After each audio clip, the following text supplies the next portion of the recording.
Gamer Sanctuary. It's the last day of my spring break. It is probably the most beautiful day we've had all year, and I'm choosing to spend it indoors playing board games just for you guys. Larry and I are going to get in some 40K today. He has some new additions to his Imperial Fists army, so I figured I'm going to counter his yellow with my yellow.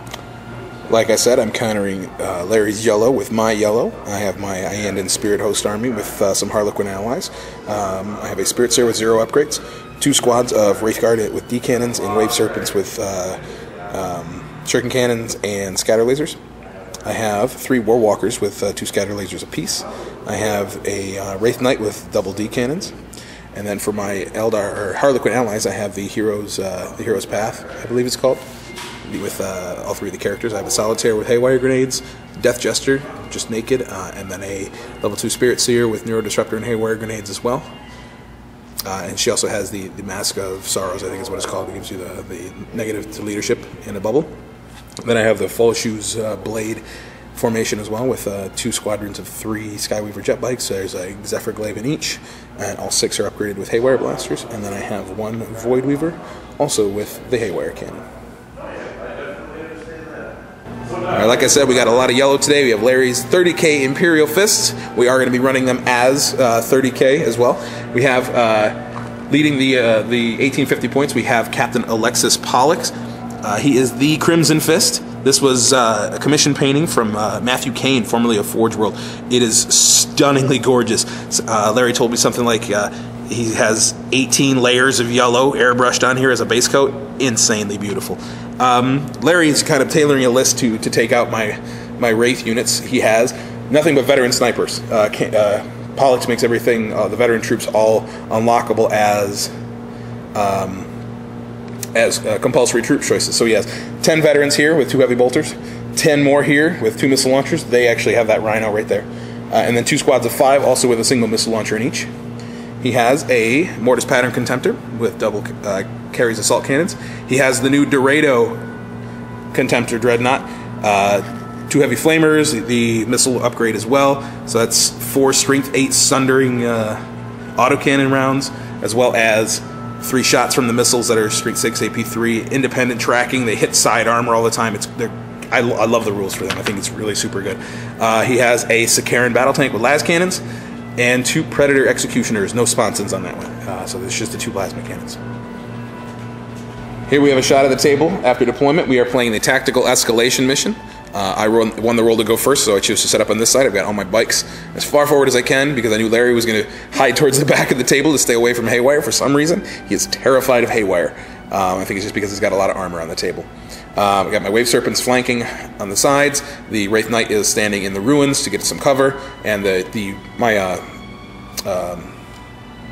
Void Weaver did not want to stay on his base, so he's not immobilized. He's just sitting right there. Meanwhile, Larry has Dreadnought here on each end, hiding behind the rock here and in the ruins over there. The Sakaran, he actually chose to redeploy backward to get further away because he was in range of my... I could have moved my jet bikes and then shot him with Haywire. Again, he's kind of worried about that. I deployed all 3 of my Harlequin characters right here. You got the Death Jester behind the building, out at 18-inch range. Same thing with the Solitaire. They're both in the ruins, so you can get cover from there. And the Shadow Seer is hiding back here. She is outside of 12 inches, but nobody can see her. So we're going to move into turn 1. He kept 1 squad, the Heavy Bolter squad of veterans in reserve with the Captain to Deep Strike somewhere. And then I have a squad of War Walkers outflanking. Top of turn 1, Larry actually managed to seize, which he was eternally grateful for. Some of the tanks trundled forward. He tried to get in range with the Executioners. One of them was out, one of them was in to shoot at the bikes. They used their grenade launchers to give cover, or to give their invulnerable safe, so they're crapped out with that, but they didn't take any casualties. Over here, I got 1 glancing hit on my Wave Serpent with the Dorado. That one over there took one as well from the missile launcher over here on the rocks. But the big news, actually, no, I'm sorry, not the big news. Big news B, I guess, would be the autocannons on my jet bikes. Killed 2 of them. Actually, killed 1, and the last cannon insta-killed another one. I failed my save. So that was bad. I have 1 jet bike in that squad left. But the Contemptor, 12 autocannon shots, 12 assault cannon shots into my Solitaire. I rolled 3 1s on my 2 up cover saves in the building, and Solitaire is gone. So moving into the bottom of turn one, excuse me, turn one. Bottom of turn one could have gone a lot better than I had planned. It still wasn't horrible, let's just put it that way. My surviving jet bike over there and the Void Weaver tried to take out the Sicaran, or at least put some hull points on it. I only did a single glance to it with the jet bike. The Void Weaver scattered back onto the Dreadnought, and he made his cover safe from being in the ruins. I did not want to use my Void Shields, or my Serpent Shields over here, so I did not fire them. No, I didn't fire him at all, because I might actually turbo boost him, because I didn't think of that. Coming back to that, the jet bikes over here jumped up, shot at the Predator here. One scattered completely off, and one rolled a 1 on its high wire roll, so it only took a single glancing hit. The Wraith Knight took out another hull point, actually stunned it, shook the Sicaran, so it was down to a single hull point. The Shadow Seer jumped up onto the ruins right here and shot the Neurodisruptor and killed the sergeant of that squad. And then the Death Jester failed to do anything, which was what I was hoping to do, because they are within 12 inches still of the Shadow Seer, and if the Death Jester had killed one, that would have been a -3 leadership check on these guys to get them wherever I wanted to, and I probably would have made them run right at me so I can charge them. I did get off the, what's it called? The Fog of Dreams on the Contemptor, though, so he is snap firing next turn, which is going to be really helpful for me. Anyway, the turn was really looking like it was going to be a total bust. I had drawn the objective where I have to kill something, I had to destroy something this turn, and I didn't do anything. I just did a whole bunch of hull points and killed a single Marine. So I had this Wave Serpent back over here, decide he's going to take a long shot and try to shoot the Sicaran. I got 6 shots total, and I rolled 4 6s and a 5 on my pen rolls. So all by himself, he took out the Sicaran, and I think everything else in the entire army was wasted at it. It just makes me feel great that the last thing I shoot is the one that takes it out. So anyway, we're going to move into turn 2. Larry's going to roll to see if he gets his reserves in, and then we'll keep fighting. Top of turn 2, Larry gets his reserves in. He deep struck Pollux with his squad right here just to grab the objective. Scattered back a little bit, but still was able to run forward and grab it in his turn. So he got 1 point for securing objective 5, but he also got another point because his objective last turn was to be within 12 inches of my table edge. So he got 2 points this turn. Tactically smart move. Over here, I jinked with my jet bikes, took a wound on that one. I lost the Shadow Seer to snap firing from the Dreadnought. All it took was 1 failed 2-up save, and he hit me, what, 3 times, I think? Yep. With snap fires. Pretty good shooting.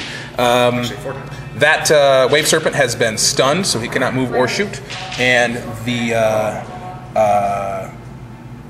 Void Weaver has been shaken, so he can only snap fire this turn.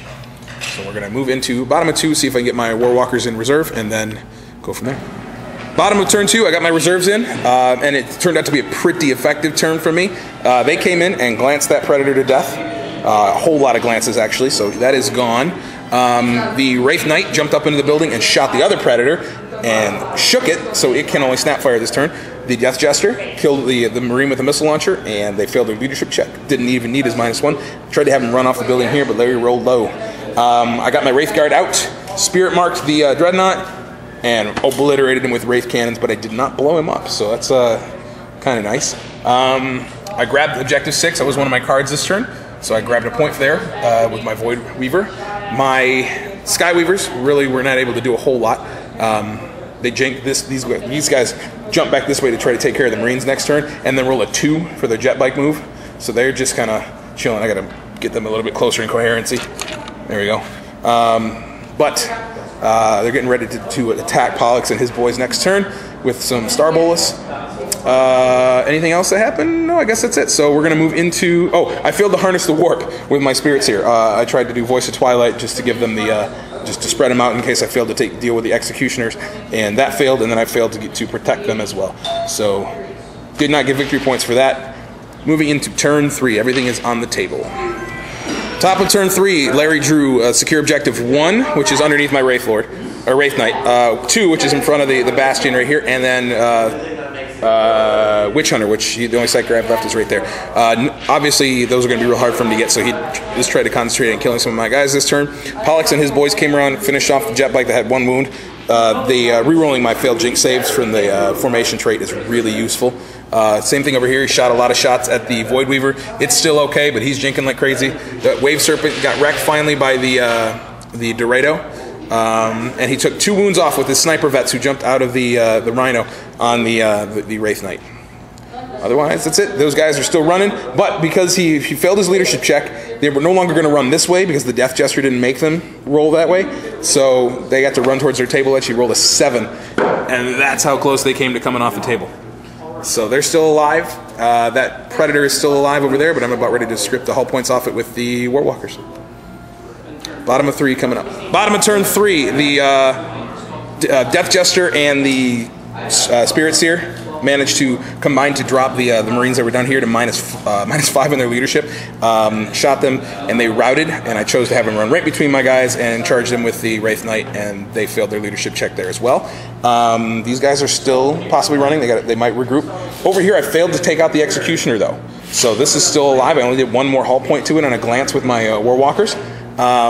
Nothing over here. Reposition my jet bikes to hopefully be able to jump out next turn. Did wreck the Rhino with the Wave Serpent. Again, kind of overkill, but that Dorado is still kicking. I had to run my Wraith Guard up. So it's not looking good, but it's still a game because I only have 5 points. I did harness the warp and grab objective 2 with my Void Weaver, and then what was the other one I did? I can't remember. Harness the warp, grab objective 2. Oh, and I got the one where we each nominate the Harlequin objective, where we each nominate an objective. I nominated this one, so I grabbed it with my Spirit Seer, but Larry nominated that one. There was no chance for me to get the bonus points for it. Top of 4 coming up. Top of turn 4, Pollux and his boys came up here and finished off the Void Weaver. They're just a hair out of range from collecting objective 2. I am down to a single Wraith Guard, though. These 5 got destroyed by the Plasma Executioner. I made 4 invuln saves with my Spirit Seer to keep her alive, though, so my Warlord's still alive. He didn't get Warlord or the Witch Hunter objective. So she's got to hide somewhere. And the Dorado and the Marines killed 4 more of the Wraith Guard over there. However, Larry did not get any points, though, this turn, so it still stands. I have 5, he has 3. Moving into bottom of turn 4, see if I can draw some more objectives that are going to help me. Bottom of turn 4, my jet bikes jumped over the building, killed a couple of the Marines, and then came back. Didn't get that far. Both my Haywire blasters scattered off, but my Star Bullets killed 3 guys, which wasn't too bad. They held, though, because Pollux is awesome. I grabbed that objective with my Seer. I'm just hiding her. Death Jester killed 1 Marine there. They made their leadership check, so they're okay.